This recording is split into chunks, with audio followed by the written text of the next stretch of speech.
Carta sobre Bolívar y el Perú. Definitivamente, la relación que Simón Bolívar tuvo con el Perú ha sido, hasta la fecha, muy idealizada e incluso deformada. ¿Cuándo ocurrió esta idealización y esta deformación? Es una buena pregunta. Este proceso comenzó desde mediados del siglo XIX, cuando los peruanos cometimos la aberración de poner una estatua ecuestre de Bolívar en lo que ahora es la plaza de nuestro Congreso, al calor del llamado americanismo. Continuó con las prédicas populistas latinoamericanas de los años 1930 al 50.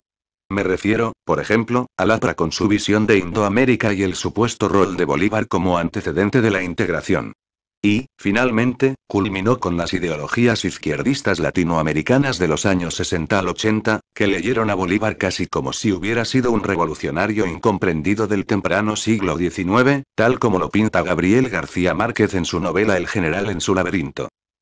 En efecto, fue una idealización y una deformación.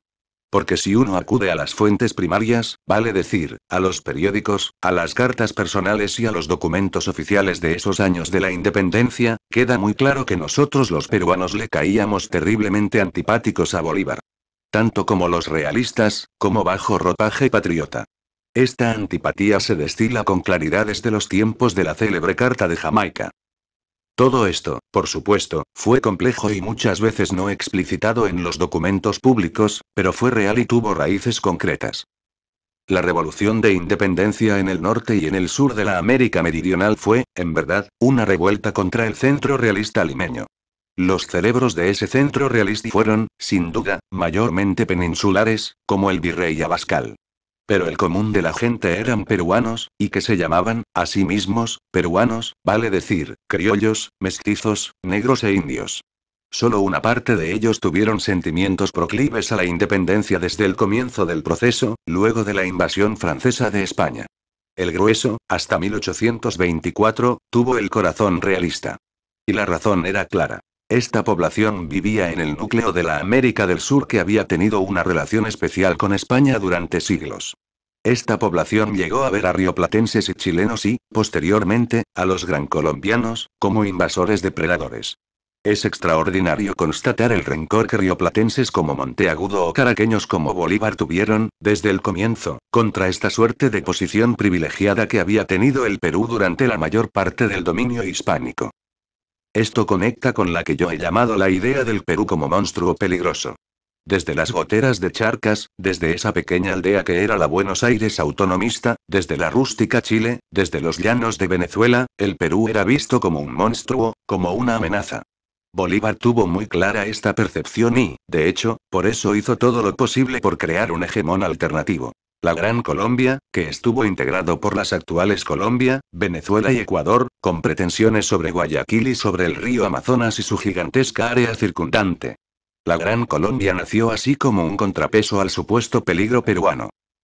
En 1823, Bolívar llegó al Perú no tanto por dar la libertad a sus hermanos peruanos que sufrían las cadenas del absolutismo, idea que él siempre manifestaba de modo grandilocuente y, por supuesto, hipócrita, sino principalmente por el interés geopolítico de destruir de raíz lo que consideraba como una amenaza para la Gran Colombia, que él veía como la niña de sus ojos, su creación, la entidad que estaba erigiendo como un nuevo polo de dominio en América del Sur.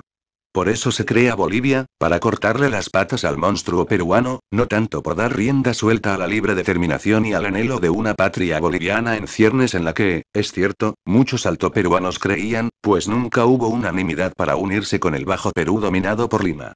Pero volviendo a lo que tenía Bolívar en mente, este apresuramiento en la creación de Bolivia, forzado por un sentimiento bolivariano antiperuano, se expresó, claramente, en lo absurdo que era estimular la consolidación de un Estado que tuviera puertos en el desierto de Atacama, tan lejanos de los centros de poder altoperuanos. Hay, en efecto, con el respeto que nos merece hoy una nación ya definitivamente establecida, algo prematuro en la creación de Bolívar, cuya salida natural siempre fue el puerto de Arica, poblada por peruanos vinculados a Lima y al Callao desde mucho tiempo atrás. Por cierto, Sucre, lugarteniente de Bolívar y presidente de Bolivia, hizo un intenso lobby para arrebatar Arica al Perú y entregársela a Bolivia. Además, advirtió a su mentor Bolívar en una de sus cartas de 1828. Si el Perú conquista de Bolivia y la conserva, el sur de Colombia, o sea, el actual Ecuador, corre mil y mil riesgos.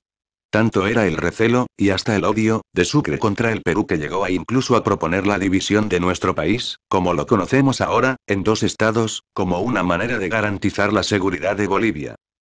Por otro lado, Bolívar sabía perfectamente de la existencia de la Real Cédula de 1802 que había devuelto Maynas, el territorio del oriente peruano, al virreinato del Perú. Hoy sabemos que él y sus diplomáticos grancolombianos ocultaron deliberadamente esta información a los primeros negociadores peruanos de límites, que no habían hurgado bien en sus archivos, porque Bolívar siempre buscó, de manera autoritaria y prepotente, contra los intereses peruanos, que el río Amazonas fuera la espalda de su Gran Colombia. Todo, repito, a expensas del Perú.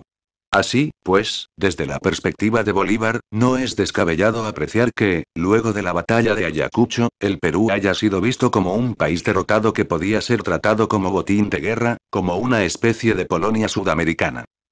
Lo anterior, y el franco autoritarismo que exhibió Bolívar luego de la batalla de Ayacucho, explica por qué el presidente peruano Lamar, nacido en Cuenca, en el actual Ecuador, realizó, una vez liberado el Perú del yugo bolivariano, una expedición para recuperar el puerto de Guayaquil, gran parte de cuyos habitantes clamaban entonces por ser peruanos, como lo habían sido antes. Si quieres conocer al Bolívar real, a ese que nos odiaba, te recomiendo que leas un librito que se puede encontrar en Google Books. Se llama A Sketch of Bolívar in His Camp, escrito por el marino estadounidense Irán Paulding. Este libro, casi un folleto, relata el encuentro que tuvo con el caraqueño en Huaraz, en 1824, 2 meses antes de la batalla de Junín. Allí dice que Bolívar solo hablaba de nuestros contra los peruanos. El relato está incluido en una biografía escrita por la hija del marino. Un ejemplar auténtico de esta joya bibliográfica se encuentra en la Biblioteca Pública de Nueva York. Precisamente, por tratar de impedir que un cuerpo peruano de caballería fuera incorporado arbitrariamente a una unidad gran colombiana en plena campaña de Junín, en 1824, el joven militar peruano patriota Ramón Castilla, futuro presidente del Perú, sufrió una injuria. Los colombianos mandaron ponerle cepos y casi lo fusilan, pese a estar combatiendo en el mismo bando contra los realistas. Esa humillación nunca fue olvidada por Castilla, símbolo, desde entonces, del naciente patriotismo peruano republicano. Siempre, siempre, hay que luchar contra la aceptación pasiva de los estereotipos, que nos lleva muchas veces a repetir conceptos, sin observar estos falsos conocimientos con el lente de la crítica y de la razón. Además, hoy es bueno releer estas cosas, ya que estamos a las puertas del llamado bicentenario.